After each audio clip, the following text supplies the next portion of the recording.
सहमत है कि ऊर्जा पिरामिड ऊष्मागतिकी के नियमों का पालन करता है। उपरोक्त तर्कों की सहायता से अपना मत पुष्टि करें।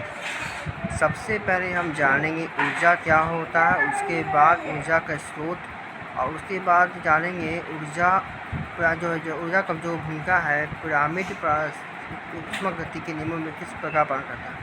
तो ऊर्जा प्रवाह क्या है?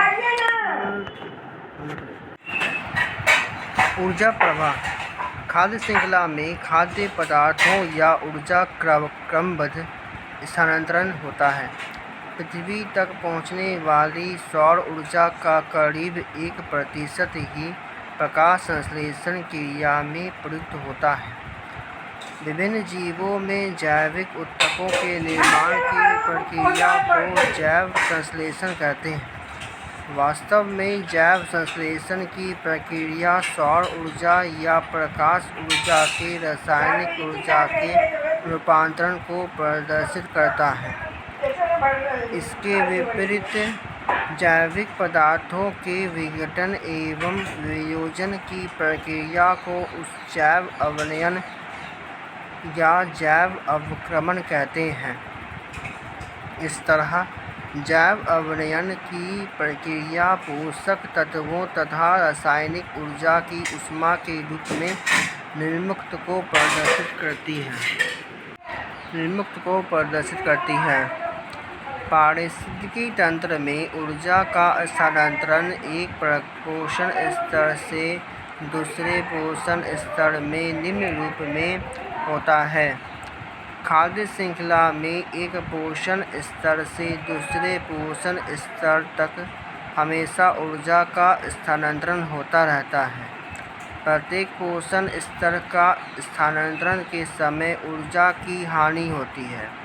लिंडेमैन के 10% के नियम के अनुसार एक पोषण स्तर से दूसरे पोषण स्तर में मात्र 10% ऊर्जा की स्थानांतरित होती है।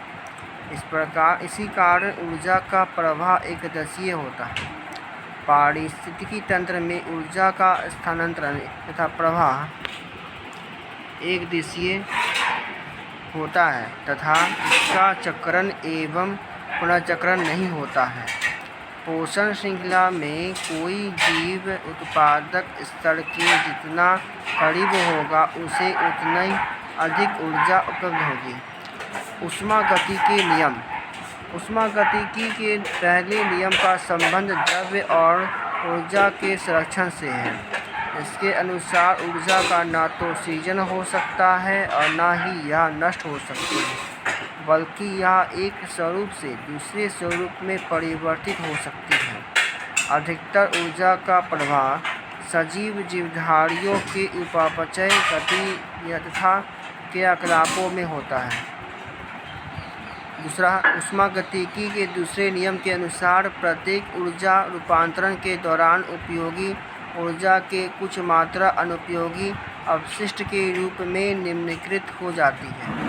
जीवों की कोशिकाओं को लगातार ऊर्जा की आवश्यकता होती है जो मुख्यतः एडिनोसिन ट्राइफॉस्फेट के रूप में उपलब्ध होती है, और उसी दौरान कुछ ऊर्जा अनुपयोगी ऊष्मा में बदल जाती है। चूँकि ऊष्मा ऊर्जा से कोई उपयोगी कार्य नहीं हो सकता, इसलिए इस अवश्यंभावी ऊर्जा हानि की क्षतिपूर्ति के लिए जैविक तंत्र को बाहर से ऊर्जा की आपूर्ति करना आवश्यक होता है।